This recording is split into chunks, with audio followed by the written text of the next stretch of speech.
Hello नमस्कार बंधु, हमारे चैनल में आपका स्वागत। हम आपको बहुत ही महत्वपूर्ण जानकारी देने वाले हैं अतिथि शिक्षकों के नियमितीकरण को लेकर। एक वीडियो भी दिखाने वाले हैं। केसी पवार जी ने क्या कहा है अतिथि शिक्षकों को लेकर। केसी पवार जी ने बोला है कि अतिथि शिक्षकों की 2 मांगें मानने पर सरकार राजी हो गई है। ठीक है, अतिथि शिक्षकों की 2 मांगें और मानी जाएंगी। एक पहली मांग पूरी कर ली गई है, अब 2 मांगें और मानने पर समर्थन मिल गया है सरकार का। तो इसको लेकर बहुत ही महत्वपूर्ण खबर है। क्या कहा गया केसी पवार जी के द्वारा, आगे क्या रणनीति बनाई जा रही और कौन सी मांग मानने को सरकार तैयार है, इसके संबंध में विस्तार से मैं जानकारी देने वाला हूं। और मध्य प्रदेश के सभी अतिथि शिक्षकों को केसी पवार जी के द्वारा एक सूचना जारी की गई है, जो बहुत ही महत्वपूर्ण सूचना है। मध्य प्रदेश के सभी अतिथि शिक्षकों को इस पर अमल करना है। ठीक है फ्रेंड्स, 2 मांगे कौन सी है वो मैं आगे आपको बताने वाला हूँ। आप वीडियो में बने रहे, वीडियो पूरा देखें। वीडियो अच्छा लगे तो आप लाइक करें और चैनल को सब्सक्राइब बिल्कुल ना से अपडेट पाने के लिए। इनका कहना है कि 2 मांगे जो मानी जा रही है उसमें 50% आरक्षण शिक्षक भर्ती में और दूसरा है बोनस अंक देने को लेकर। दोनों मांगों को मानने को सरकार तैयार है। तो आप वीडियो में बने रहे, वीडियो पूरा देखें। वीडियो अच्छा लगे तो लाइक करें, चैनल को सब्सक्राइब। नमस्कार। सर्वप्रथम आप सभी को नव वर्ष की हार्दिक शुभकामनाएं। साथियों, हम अतिथि शिक्षक हमारी नियमितीकरण की मांग को लेकर पिछले 16 वर्षों से संघर्षरत हैं। इन 16 वर्षों में तात्कालिक संगठनों ने भी अपने अपने स्तर से प्रयास किए। ये बात अलग है कि हमें आज दिनांक तक आशा के अनुरूप सफलता प्राप्त नहीं हुई।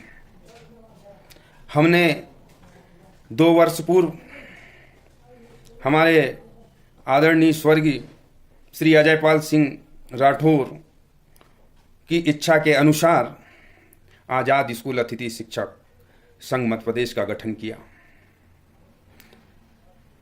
अजयपाल जी आज हमारे बीच नहीं हैं, परंतु मैं उन्हें भी सत नमन करता हूं और उनके विचारों को, उनके उद्देश्य को, उनकी मांग को हम लोगों को मिलकर सफल करना है। हम लोगों ने 2 वर्षों में बहुत से कार्यक्रम किए। इनमें 2 आंदोलन भी भोपाल के हैं। उन आंदोलनों में भी हम लोगों ने जो कहा था कि हम अंतिम समय तक मैदान में डटे रहेंगे और डटे रहें। एक आंदोलन में तो हमें गिरफ्तार किया गया, हम लोगों पर FIR की गई और हम लोग जेल में रहे।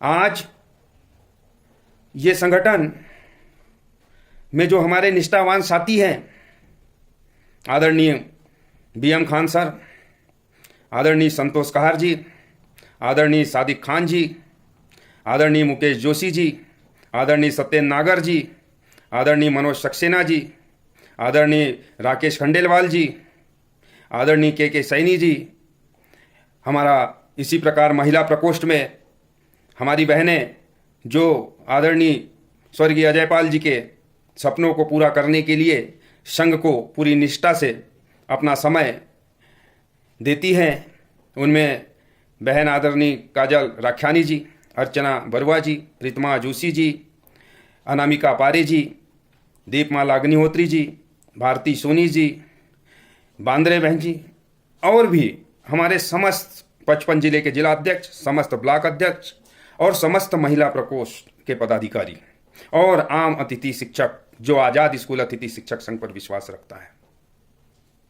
अब हम वर्तमान स्थिति पर चर्चा करते हैं।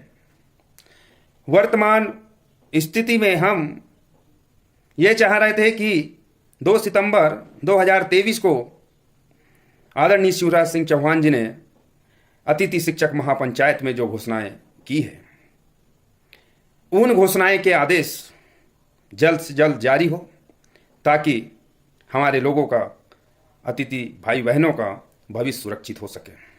इसके लिए हम विगत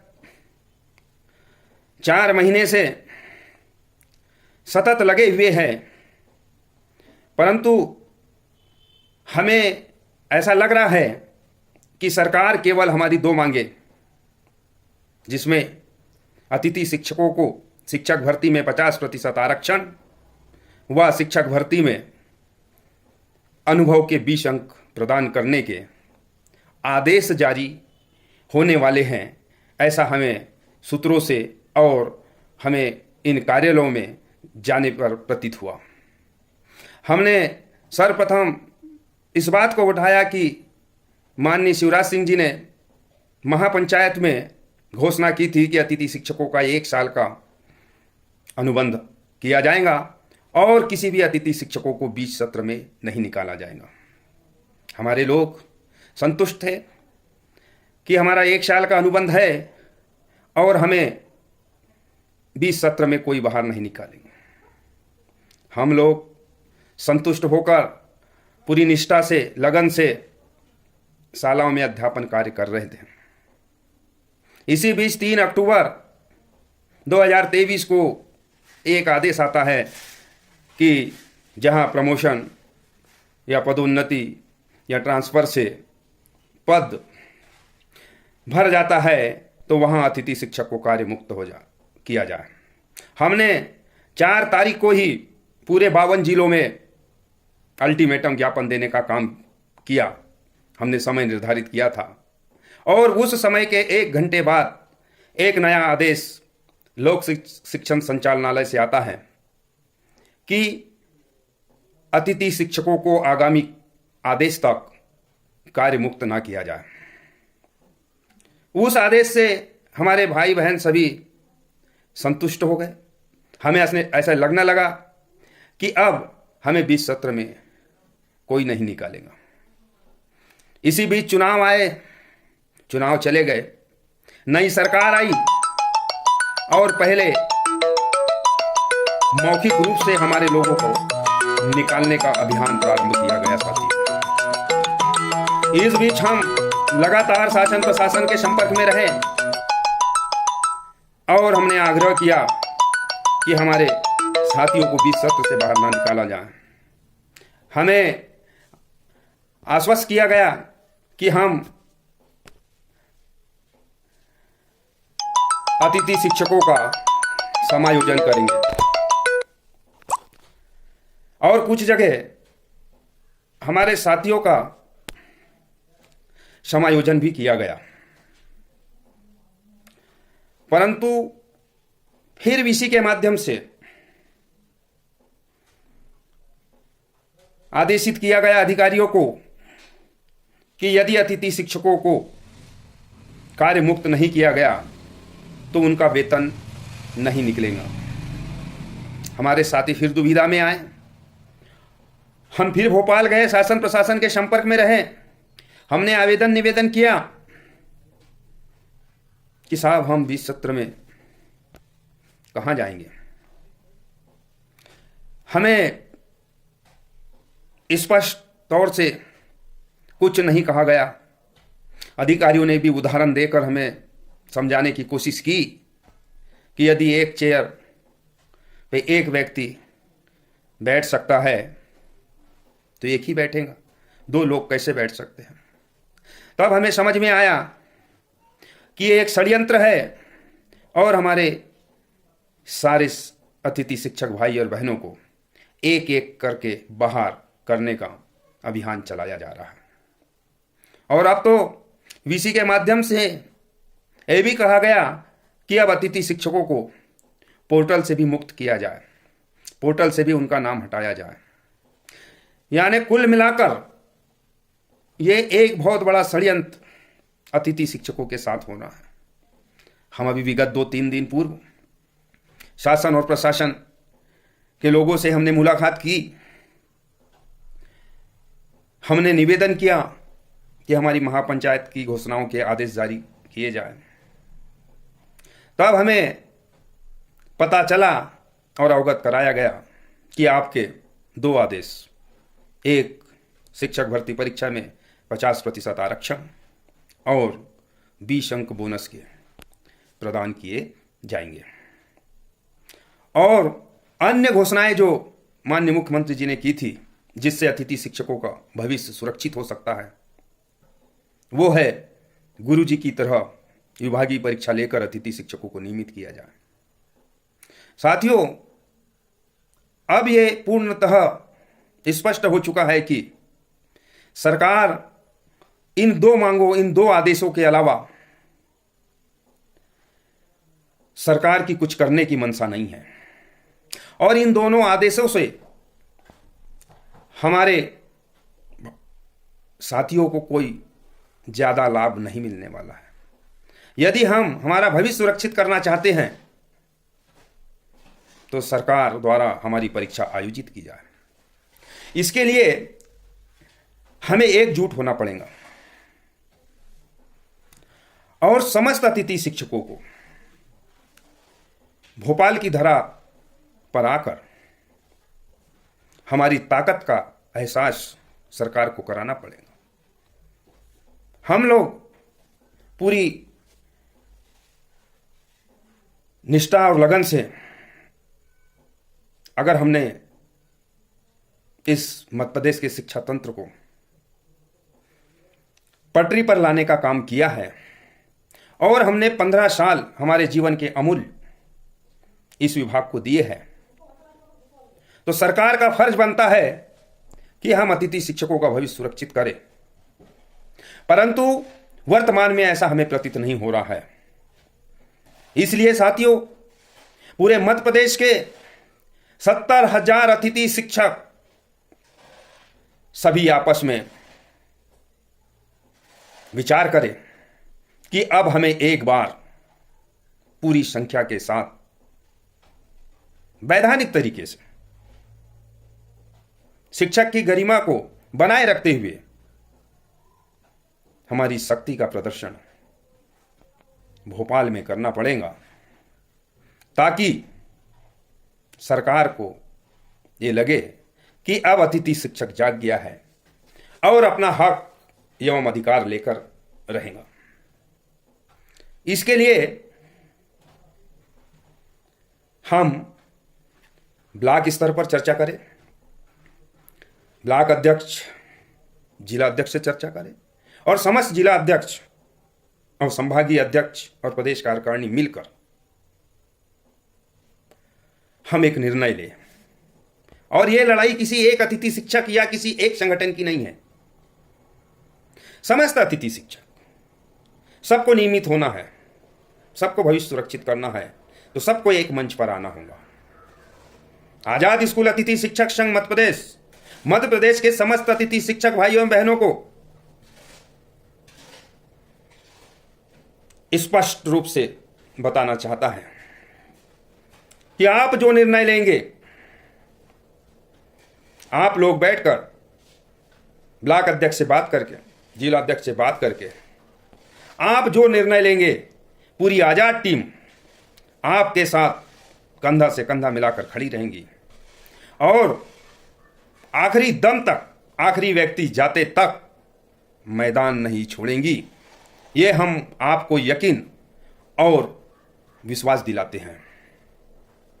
आज हमारे 55 जिला है, 55 जिला अध्यक्ष है, 300 के लगभग हमारे ब्लॉक अध्यक्ष हैं और हम 70,000 अतिथि शिक्षक मिलकर इस लड़ाई को लड़ सकते हैं और हमारी विभागीय परीक्षा का हम आदेश करवा सकते हैं। अन्यथा साथियों, मन की संतुष्टि के लिए आप YouTube और अन्य माध्यमों से आपके पास खबर आती होंगी कि ऐसा होने वाला है, वैसा हो रहा है, परंतु ऐसा कुछ नहीं हो रहा है। केवल आपके 2 आदेश निकल रहे हैं और अगर हमें हमारा भविष्य सुरक्षित करना है तो हम सब साथियों को एक मंच पर आना होगा। अब समय कम बचा है, इसलिए हमें ज़्यादा समय नहीं लगाना है। आप लोग भी समस्त अतिथि शिक्षक स्पष्ट रूप से, अब हमारे पास खोने के लिए कुछ नहीं बचा है। आप लोग अपने ब्लॉक अध्यक्ष से चर्चा करें, आपका ब्लॉक अध्यक्ष जिला अध्यक्ष को बताएं और जिला अध्यक्ष प्रदेश कार्यकारिणी से बात करें। अलग अलग ज्ञापन देने से, अलग अलग रैली निकालने से, अलग अलग जिलों में आवेदन निवेदन करने से साथियों कोई फर्क नहीं पड़ने वाला। अब तो पूरे 55 जिलों में एक साथ हमें एक मंच पर आकर इस लड़ाई को लड़ना है। और मैं एक बार पुनः आप सभी लोगों को विश्वास दिलाता हूं कि आप 2 दिन के अंदर अपने ब्लॉक अध्यक्षों से चर्चा करें, ब्लॉक अध्यक्ष जिला अध्यक्ष से चर्चा करें और जिला अध्यक्ष हमसे चर्चा करें। आपका जो भी सुझाव आएगा, आपकी जो इच्छा होंगी, पूरी आज़ाद टीम आपके साथ रहेंगी। और पूर्व में भी आपने देखा होगा कि आज़ाद टीम जो कहती है वो करती है। और सारे संगठन के लोगों से भी मेरा एक निवेदन है कि अब समय है, जब हमारी मांग एक है तो हमें एक होना पड़ेगा। एक मंच, एक मांग होना चाहिए। संगठन भले भले अलग अलग हो, लेटर हेड अलग अलग हो, कोई दिक्कत नहीं, परंतु मांग और एक मंच होना चाहिए। और हम सब लोग अतिथि शिक्षक हैं, हमारा किसी से कोई विरोध नहीं है। हम आजाद संघ के लोग अगर केवल विरोध करते हैं तो जो गुमराह करते हैं, जो लोग झूठ परोसते हैं, जो हमारे भोले भाले साथियों को गुमराह करके क्षणिक संतुष्टि देते हैं, हम उन लोगों का विरोध करते हैं। हमारा बड़ा दिल है, बड़ा संगठन है। हम पहल करते हैं कि आइए सब एक हो और एक मांग जिससे हमारा भविष्य सुरक्षित हो, उसके लिए हम शीघ्र रणनीति तैयार करें और आगामी कार्यक्रम करें। साथियों, अब 2 दिन आप चर्चा कीजिए। आपके ब्लॉक अध्यक्ष से हम सुझाव मांगेंगे, फिर हम जिला अध्यक्ष से सुझाव मांगेंगे और जो सुझाव आएंगे उस पर रणनीति बनाकर हम आपको 2 दिन बाद अवगत करा देंगे। तैयार रहिए, सबकी नौकरी है, सबको जागरूक कीजिए। अब यह सोचने का वक्त नहीं है कि सबका होगा तो हमारा होगा। अब तो सबको एक बार तो आना ही होगा। सभी साथियों को बहुत बहुत धन्यवाद। और ये लड़ाई आपकी है, आप स्वयं भी प्रयास कीजिए। 2 दिन बाद हम पुनः आपसे रूबरू होंगे। इन्हीं आशाओं के साथ आजाद टीम का सिपाही केसी पवार। धन्यवाद।